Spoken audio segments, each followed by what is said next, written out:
Assalamualaikum warahmatullahi wabarakatuh. Waalaikumsalam warahmatullahi wabarakatuh. Alhamdulillahilladzi an'ama alaina wa hadana ila dinil Islam. Wassalatu wassalamu ala Rasulillah sahibul umam wa ala alihi wa sahbihi wa man tabi'ahu bi ihsanin ila yaumiddin.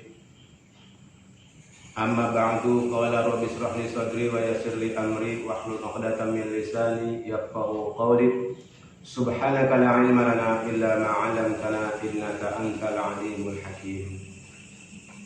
Ma'asyiral muslimin rahimakumullah. Alhamdulillah, kita bertemu kembali di dalam kajian kitab hikam, yang pada kesempatan ini kita akan lanjutkan dengan hikmah yang ke-12. Di dalam kitabnya Syekh Ibnu Athaillah Asy-Syukandari menuliskan, ma nafa'al qalba syai'un misla uzlatin yadkhulu biha midanul fikratin. Ma nafa'al qalba syai'un, tidak bermanfaat segala sesuatu bagi qalb atau bagi hati, misla uzlatin, semisal dengan uzlah atau menyendiri. Yadkhulu biha, yang dengan uzlah tersebut akan masuklah kepada kamu midanu fikratin, medan tafakkur.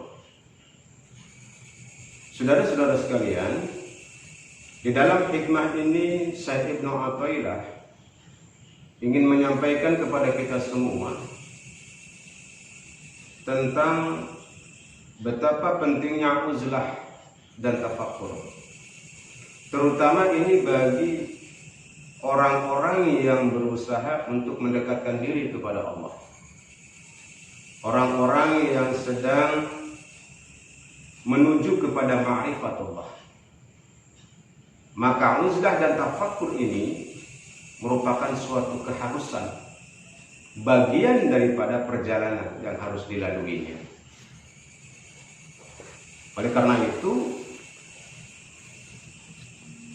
Syekh Ibnu Athaillah di sini sangat mewasiatkan kepada para murid-murid atau seorang salik yang sedang menjalani takarrub kepada Allah untuk mencapai ma'rifat. Mengapa demikian? Karena seperti kita ketahui di dalam hikmah-hikmah sebelumnya, untuk mencapai ma'rifat itu pengolahan qalbu ini menjadi suatu keharusan. Dengan kata lain, tidak akan tercapai ma'rifatullah apabila qalbunya tidak dibereskan terlebih dahulu. Tidak akan tercapai. Selain itu, amat sangat kita pahami dengan situasi sekarang, bahwa bagaimanapun kita semua dan siapapun dia, itu akan mudah terpengaruh fikrahnya, cara berpikirnya, logika-logikanya. Karena dengan begitu derasnya arus informasi yang tersebar di media-media, bahkan mungkin interaksi kehidupan kita sehari-hari sekarang ini lebih dinamis dibandingkan dengan masa-masa lalu. Maka mau tidak mau, informasi yang masuk ke kita, termasuk paham-paham yang mungkin tersebar di tengah-tengah masyarakat, akan mudah tersampaikan di tengah-tengah umat manusia, termasuk kita. Akibatnya apa? Ini akan mempengaruhi cara berpikir kita, logika-logika kita. Yang lebih berbahaya lagi, mempengaruhi keyakinan dan keimanan serta akidah kita. Oleh karena itu, mengontrol keyakinan, mengontrol hati agar tetap istiqomah dan tegak di dalam dinul Islam, ini menjadi suatu keharusan. Bila tidak dilakukan, maka amat dikhawatirkan akan mudah tergeser, berubah, bahkan tergelincir dari akidah yang lurus. Saudara-saudara sekalian, apa yang dimaksud dengan uzlah? Uzlah ini secara harfiah dimaknai menyendiri atau menyepi. Artinya di sini seseorang yang sedang suluk itu harus di dalam hidupnya melakukan uzlah, menyepi, menyendiri di tempat yang sunyi tentunya. Apa maksudnya? Di dalam uzlah ini yang dilakukan adalah tafakkur kepada Allah Subhanahu wa taala. Tafakkur ilallah. Itu isi daripada uzlah, di tempat yang sunyi, di tempat yang sepi, jauh dari keramaian. Pada saat uzlah ini, lepaskanlah semua persoalan-persoalan kehidupan kita. Lepaskanlah semua keruwetan-keruwetan yang ada dalam pikiran kita, termasuk urusan-urusan dunia. Lepaskan pada saat uzlah itu. Yang harus dilakukan adalah tafakkur kepada Allah Subhanahu wa taala. Tafakkur tentang apa? Tentang keagungan Allah, tentang kemahabesaran Allah, tentang kegagahan Allah, tentang kemahakuasaan Allah. Agar hati kita semakin dekat kepada Allah Subhanahu wa taala. Bersama untuk taqarrub kepada Allah. Renungkan itu. Jadi terjadilah perenungan di sini. Yang dilakukan secara terus-menerus. Maka insya Allah perenungan yang dilakukan dengan cara yang benar ini akan berefek kepada penjernihan hati dan pikiran kita. Hati yang jernih, pikiran yang jernih, ini merupakan modal awal untuk ma'rifat kepada Allah, sehingga kita bisa memahami hikmah yang tersembunyi di balik semua peristiwa dan kejadian yang Allah turunkan di muka bumi ini. Bahkan Rasulullah SAW sendiri melakukan uzlah. Jadi antaranya di Bukit Gua Hiro, Rasulullah uzlah. Pada saat itu negeri Mekah yang dikuasai oleh Arab Jahiliyah betul-betul kondisinya carut marut, kehidupan yang sudah tidak terkendali, akhlaknya sudah rusak, tata norma dan tata kehidupan sudah rusak sama sekali. Maka pada saat itulah Rasulullah uzlah terlebih dahulu, membeningkan hati dan pikiran serta munajat kepada Allah Subhanahu wa taala, mohon petunjuk tentang keadaan Arab Jahiliyah pada saat itu. Nah, ini merupakan bagian daripada sunnah Rasul. Oleh karena itu, bagi orang-orang yang menginginkan agar kehidupannya lebih baik, di dalam melaksanakan tugas-tugas yang lebih baik, dan menyikapi setiap kehidupan juga dengan baik, terlebih-lebih apabila dia ingin semakin dekat dengan Allah, apabila dia ingin bermakrifat kepada Allah, apabila dia ingin menuju kepada Allah, maka lakukanlah uzlah dan tafakur di dalamnya. Bagaimana tidak? Di situasi sekarang tidak ada satu manusia pun yang bisa terlepas daripada interaksi dengan manusia yang lain. Itu pasti terjadi. Setiap hari kita berkomunikasi dengan orang lain, setiap hari kita bertemu dengan orang lain, atau mungkin kita berkumpul dengan orang lain. Nah, pada saat itulah, disadari atau tidak, akan terjadi intervensi atau interaksi juga tentang pemahaman dan logika-logika berpikir yang pada saatnya semua itu akan mempengaruhi hati dan pikiran kita. Apabila keimanan kita lemah, keyakinan kita lemah, maka diri kita, hati kita terutama, akan dipengaruhi oleh pemikiran-pemikiran dari luar. Nah, inilah yang menyempah, yang melemahkan keimanan, melemahkan keyakinan, yang pada akhirnya akan melemahkan ibadah kita kepada Allah Subhanahu wa Ta'ala. Oleh karena itu, Rasulullah SAW sendiri mewasiatkan untuk umatnya termasuk kita agar berhati-hati di dalam memilih teman dan sahabat-sahabat. Karena berkaitan dengan apabila kita salah memilih teman, salah memilih sahabat, maka dimungkinkan pemikiran-pemikiran kita akan dipengaruhi oleh sahabat-sahabat yang kita gauli setiap hari. Sebagaimana sabda Rasulullah SAW, "Masalul majlis su'i kamasalil kiri illam yuhiqqa bisyararihi ala qabika min rihihi." Masalul majlis su'i, perumpamaan teman duduk yang buruk atau perumpamaan teman bergaul yang buruk, kamasalil kiri, itu seperti berteman dengan tukang pandai besi atau bergaul dengan pandai besi. Kita tahu pandai besi kan? Pandai besi itu orang yang bertugas untuk membuat peralatan-peralatan dari besi. Yang besi itu dibakar dalam tungku, kemudian dipukul atau ditempa. Pada saat ditempa itulah terjadi percikan-percikan api. Illam yuhrika bisyararihi, apabila kamu tidak terkena percikan apinya pada saat berada di tengah-tengah pandai besi itu, kalaupun tidak terkena percikan api yang diakibatkan oleh tempaan besi tadi, ala qabika min rihihi, paling tidak kamu akan terkena oleh bau busuk daripada api yang membakar besi tadi atau besi yang terbakar. Artinya, mau tidak mau, ketika kita berada di tengah-tengah pandai besi itu pasti akan terkena dua hal tadi. Yang pertama, mungkin terkena percikan apinya yang mengenai badan kita, yang membuat kulit kita melepuh, atau terkena ke baju kita yang membuat baju kita bolong, atau paling tidak bau daripada besi yang terbakar itu pasti mengenai diri kita.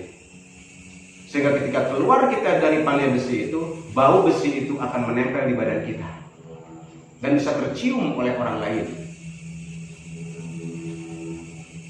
Nah, ini perumpamaan. Begitu juga lah apabila kita bergaul dengan orang-orang yang buruk akhlaknya, buruk kelakuannya, maka bisa dipastikan kelakuan buruk itu akan menular, menempel kepada orang yang bergaul dengannya. Lambat laun, disadari atau tidak, perilaku, kelakuan, ucapan, dan pikiran dari teman-teman yang buruknya ini akan mempengaruhi dengan siapa yang bergaul, termasuk akidahnya. Oleh karena itu, berhati-hatilah, kata Rasulullah, di dalam memilih teman bergaul, teman duduk di sini, teman ketika bergaul dan duduk, berkumpul, berhati-hati. Jadi kalau orang yang sedang berusaha untuk memperbaiki diri, membersihkan hatinya, sedang menuju jalan ma'rifat kepada Allah, sedang ingin memperbaiki ibadahnya, mendekatkan diri kepada Allah, berhati-hati memilih teman. Berhati-hati memilih teman untuk dijadikan teman karib, untuk dijadikan teman sahabat, menjadi sahabat kental. Kalau hanya sekedar kenal boleh, tapi jangan sampai menjadi teman atau sahabat. Bolehlah untuk sekedar kenal saja, sebagai hubungan hablum minan nas, cukup sampai di situ, tapi tidak dijadikan menjadi sahabat. Apalagi sahabat kental yang sehari-hari bersama dengan mereka. Karena bagaimanapun kotoran-kotoran itu akan melekat di dalam diri kita. Lambat atau cepat akan mempengaruhi kehidupan diri kita, termasuk cara berpikir diri kita. Itulah saudara-saudara sekalian, karena apalagi di akhir zaman ini godaan dunia begitu kental, pengaruh dunia begitu dahsyat, dengan kehidupan yang hedonis, yang setiap segala sesuatu diukur dengan materi, segala sesuatu diukur dengan uang. Ini amat sangat mempengaruhi kondisi kalbu orang-orang yang mau mendekatkan diri kepada Allah. Sehingga di dalam salah satu sabdanya Rasulullah SAW bersabda, "Anahu qala, akhafu ma akhafa ala ummati dhaiful yakin." Kata Rasulullah, yang aku takutkan, salah satu yang aku takutkan, kata Rasul, terhadap umatku adalah dhaiful yakin, lemahnya keyakinan, lemahnya keimanan. Jadi jauh-jauh hari Rasulullah sudah mengingatkan kepada kita tentang terjadinya di akhir zaman, bahwa di akhir zaman ini keyakinan, keimanan akan semakin melemah. Itu yang dikhawatirkan oleh Rasul. Lemahnya keyakinan, lemahnya keimanan. Akhirnya apa? Terjadilah pendangkalan akidah. Ini yang dikhawatirkan. Dan memang sudah terjadi. Begitu lemahnya keyakinan umat akhir zaman ini. Begitu lemahnya keimanan umat akhir zaman ini. Sedikit saja persoalan yang dialami, maka akan mudah bergeser dari jalan yang lurus. Apa yang dikhawatirkan oleh Rasulullah SAW itu telah terbukti dan terjadi di tengah-tengah kita sekalian. Untuk mengatasi itu semua, selain kita harus memilih teman, maka apabila terjadi kekalutan di dalam hati dan pikiran kita, terjadi penurunan keimanan di dalam diri kita, terjadi kekacauan di dalam cara berpikir kita dan bertindak kita, lakukanlah uzlah. Sempatkanlah dan lakukanlah uzlah, menyepi di tempat yang sunyi untuk bertafakur kepada Allah, melakukan khalwat, melakukan introspeksi diri, atau melakukan kontemplasi sebagai bentuk perenungan kembali kepada Allah Subhanahu wa Ta'ala.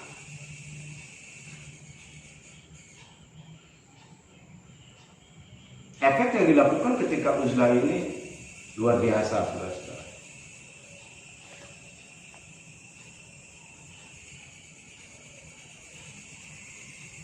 Sebagaimana di sini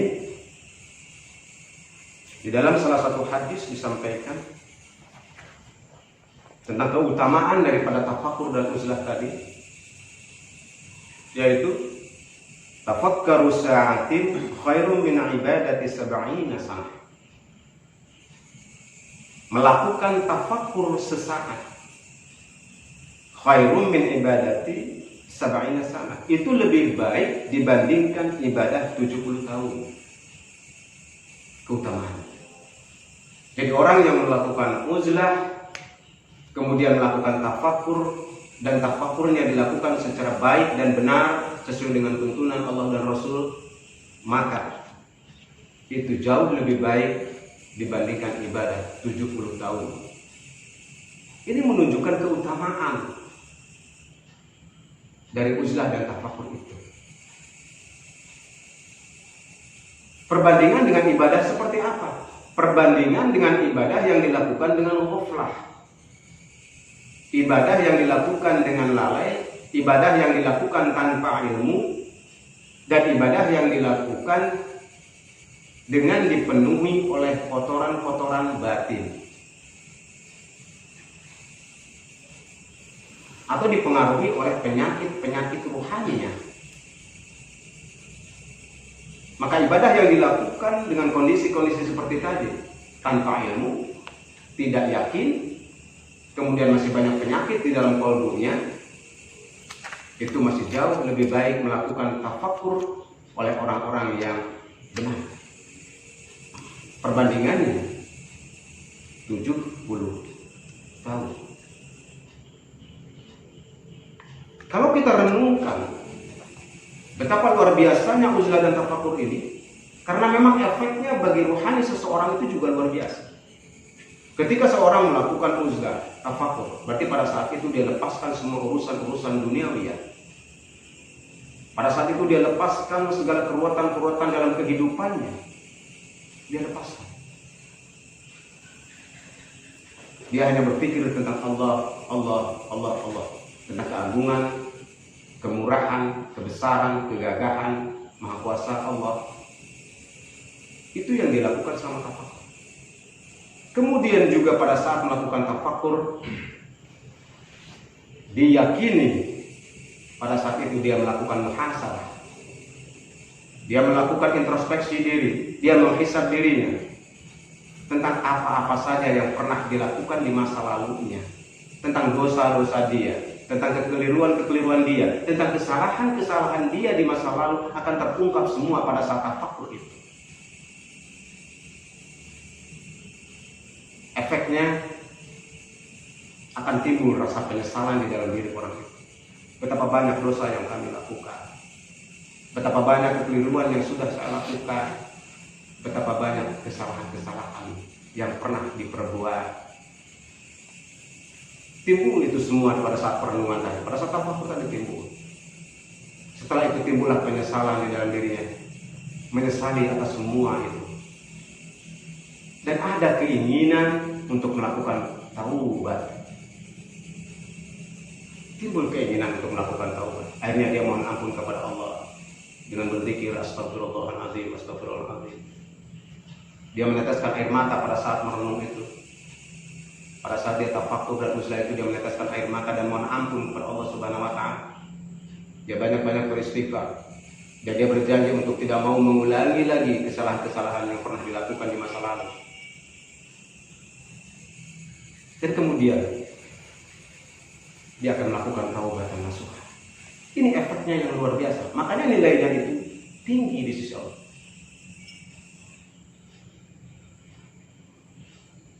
Sehingga setelah dia melakukan tafakur uzlah itu, maka dia akan terlahir kembali menjadi sosok yang baru.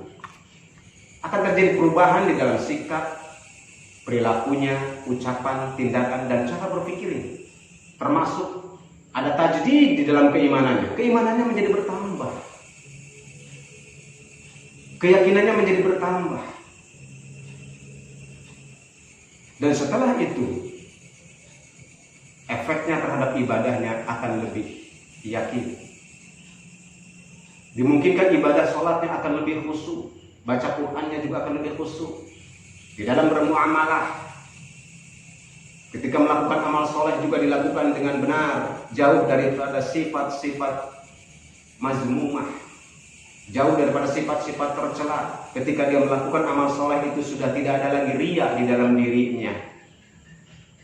Dalam arti kata, setiap ibadah yang dilakukannya timbullah keikhlasan di dalam hatinya, karena di dalam perenungan tadi dia hanya mengharap ridha Allah Subhanahu wa Ta'ala. Maka setelah uzlah tadi terbentuklah sikap yang positif, menjadi sosok yang baru, yang telah dimurnikan kembali, yang telah mengalami pencerahan di dalam qalbunya. Maka wajar kalau kemudian uzlah dan tafakur ini nilainya besar di sisi Allah. Karena akan menyebabkan terjadi perubahan di dalam diri orang itu menjadi sosok yang lebih baik dibandingkan dengan yang sudah-sudah. Sebab apabila tidak dilakukan uzlah apalagi tafakur di situ, orang akan terjebak dengan kehidupan yang rutinitas. Dia lupa dengan Allah. Dia lupa menghisab dirinya, berapa banyak dosa yang dilakukan. Berapa banyak kesalahan yang pernah dia perbuat. Apabila ini tidak ingat, maka dia juga tidak akan mau untuk bertobat. Dia tidak akan mau untuk menyesali semua itu yang membuat dia lalai. Sehingga ibadah yang dia lakukan dalam keadaan lalai, ini khawatir ibadahnya menjadi cacat. Dan lebih khawatir lagi, mardudatun la tuqbal. Mardud, gagal dan tidak diterima di sisi Allah Subhanahu wa Ta'ala. Jadi sia-sia ibadahnya, sia-sia amal solehnya. Itulah saudara-saudara sekalian, begitu luar biasanya tentang uzlah dan tafakur ini.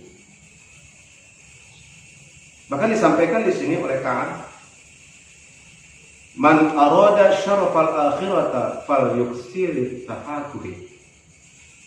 Barang siapa yang menginginkan kemuliaan akhirat, falyuksirit tafakur, maka perbanyaklah tafakur. Nah, apabila seseorang ingin mendapatkan kemuliaan di akhirat, perbanyaklah tafakur. Perbanyaklah tafakur. Perbanyaklah memikirkan tentang keagungan Allah. Ingatlah Allah terus dalam setiap keadaan. Adapun uzlah tadi itu adalah merupakan metode awal yang dilakukan untuk mempersiapkan diri kita di dalam perjalanan kehidupan mendatang. Uzlah ini katakanlah itu sebagai sebuah riyadhah atau latihan. Karena apabila tidak dilakukan riyadhah seperti itu, maka sulit kita untuk melakukan tafakkur, mengingat Allah dalam setiap waktu dan setiap keadaan. Tapi apabila sudah dilakukan uzlah, sudah dilakukan perenungan, maka fa insya Allah ketika dia kembali dalam kehidupan yang nyata, ketika dia kembali dalam kehidupan bersama manusia yang lain, maka nilai-nilai tafakkur tadi, nilai-nilai uzlah tadi akan tetap melekat di dalam dirinya, sehingga dia akan senantiasa ingat Allah dalam setiap waktu dan keadaan. Itulah pentingnya uzlah dan tafakkur dilakukan. Saudara-saudara yang dirahmati oleh Allah Subhanahu wa Ta'ala, sebagai penutup di dalam hikmah yang ke-12 ini,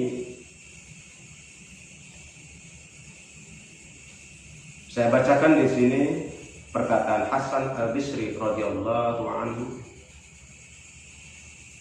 Al-fikratu mir'atun,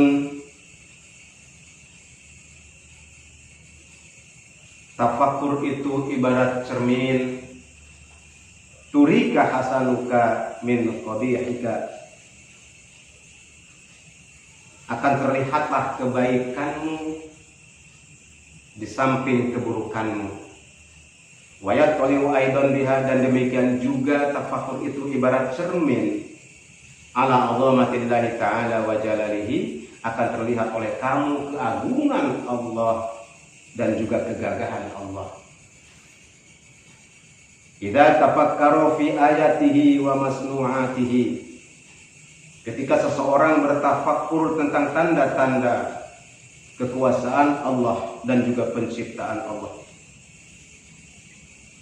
Wa yattali'u biha aidan, dan demikian juga ketika dia melakukan tafakkur, maka akan terlihatlah oleh dia ala alaihi jalilati wal khafiyati, akan tampaklah oleh dia segala macam yang terang, yang jelas dan juga yang tersembunyi dari rahasia-rahasia Allah. Fa yustaqidu bidzalika ahwalan saniyatan, dan diberikanlah dengan demikian, diberikanlah kepada mereka ahwal, pengalaman spiritual di dalam hidupnya, di mana pengalaman spiritual itu yazuku biha maradu qalbihi, yang akan membersihkan kalbunya dari segala macam keburukan-keburukan, akan membersihkan hatinya dari penyakit-penyakit batinnya. Wa yastaqimu bisababiha, dan akan tetap teguhlah, tetap istiqomahlah dengan sebab tafakkur dan uzlah tadi, ala ta'ati rabbihi, atas ketaatan kepada Tuhan. Nah, inilah manfaat daripada tafakkur dan uzlah tadi.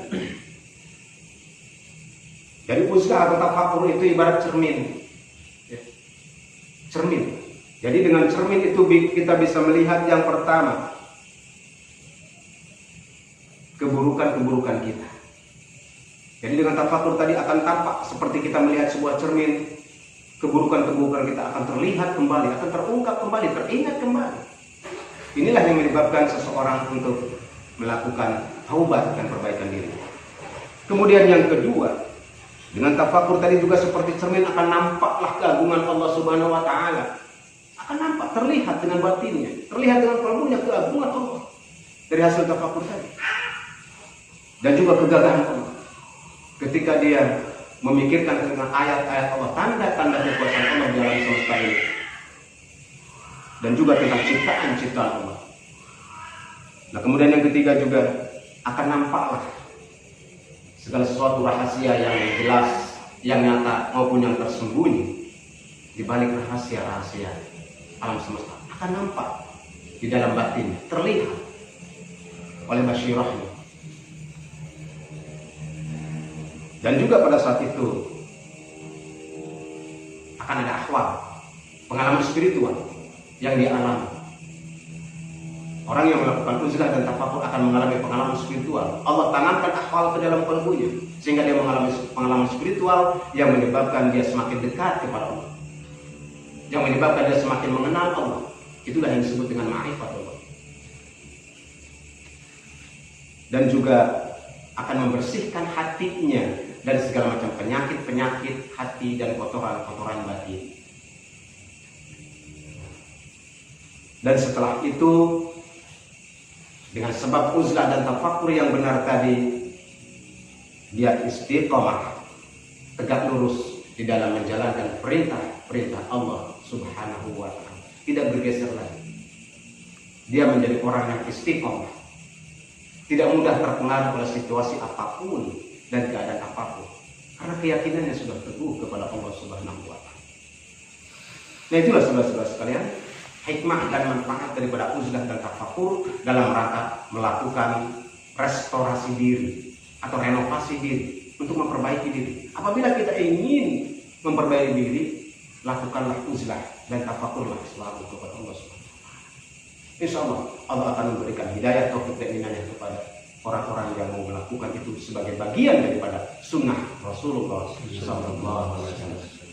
Demikianlah saudara-saudara sekalian, mudah-mudahan ini menjadi bagian daripada